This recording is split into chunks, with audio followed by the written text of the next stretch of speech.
سەدان ساڵ دەرفەت هەبوو کە خۆفڕۆشەکان بگەڕێنەوە، بەڵام پێیان وابوو کە کورد هەربی سەر ناکەوێ. ئێستای ترگەڕانەوە درەنگە بۆ خۆفرۆشەکان، زۆر درەنگە.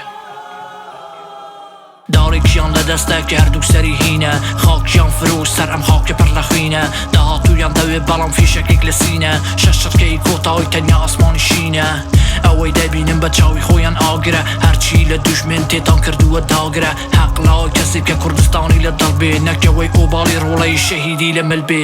ئەوان بەرەو دۆزەخ، ئێمە بەرە وڵات، بەخوێن دەگۆڕین سنوو لە ڕۆژهەڵاتی ناوە ڕاست. ئاڵا هەڵدەدەین لە لووتکەکانی ئێمە شاخەکان، خۆیان تاقی کردەوە فارس و عەرەب و تورکەکان. بەڵام ئەم شاخانە بەتەنیا لە کوردی تێدەگەن، ئەمە ڕۆڵەکانی ئێمە لەم شاخانە پێدەگەن. بە سەدان ساڵە دوژمن دەیەوێ داگیری کاک، کە هاتن بە دەستی خۆیانە بەڵام چوونەوە نا. کوردستان خاکی پیرۆزە، گودی شاهیدە لەم دۆزە، تەنیا بۆ ئێمە بەهەشتە، بۆ نەهەز دەکەینە دۆزە. چونکە ئێمە خۆڕین ئاگرین بۆ هاوڕێکان، تەنیا گەرم بۆ دوژمنەکان وەکگەڕین دەسووتێنین تێدەپەڕین. ئێمە خۆمانین بێپەنین، خاوەن کەرامەت بێخەمین، ڕۆژی دێکە سەروەرین، وڵات پڕ بێ لە پێکەنین. تا شێت دەبی لە بێخەوی، لە پەنجەرەی ژێر زەمین، تۆش دەبی بە بینەری کە پەنجەرێنین دیمەنین. سەرکەوتن نزیکە، ڕۆژی حەقیقەت نزیکە، خۆری ئێمە هەڵدێ، دڵمان لە خۆر نزیکە. گەرچی ئەمڕۆ لە دەست ئێوە داد و بێدادمانە، دڵمان خۆشە بەوەی ڕۆژی دادگا نزیکە. کێ دەزانێت چی ڕوو دەدا، کێ دەزانێت چی دەبێ، کێ دەزانێت گەڕانەوەی لاپەرچە نزیکە. بە دووری مەبینە بە شەوێک کە موشت بگۆڕێ، کە تیژی تیخی شۆڕش لە ڕەگی من نزیکە.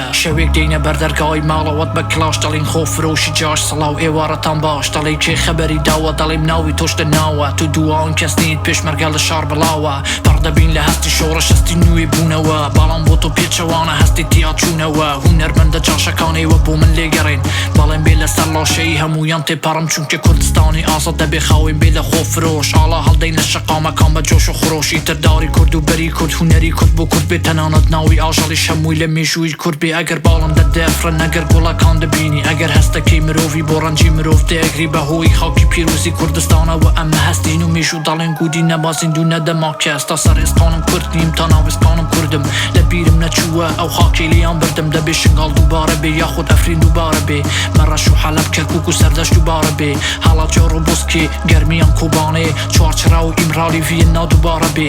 تاوەکو تێبگەین پێویستە ببینە یەک، تاوەکو نەبینە یەک، هەروا دەچین یەک بە یەک. سەرکەوتن نزیکە، ڕۆژی حەقیقەت نزیکە، خۆری ئێمە هەڵدێ، دڵمان لە خۆر نزیکە. گەرچی ئەمڕۆ لە دەست ئێوە داد و بێدادمانە، دڵمان خۆشە بەوەی ڕۆژی دادگا نزیکە. کێ دەزانێت چی ڕوو دەدا، کێ دەزانێت چی دەبێ، کێ دەزانێت گەڕانەوەی لاپەرچە نزیکە. بە دووری مەبینە بە شەوێک کە موشت بگۆڕێ، کە تیژی تیخی شۆڕش لە ڕەگی من نزیکە.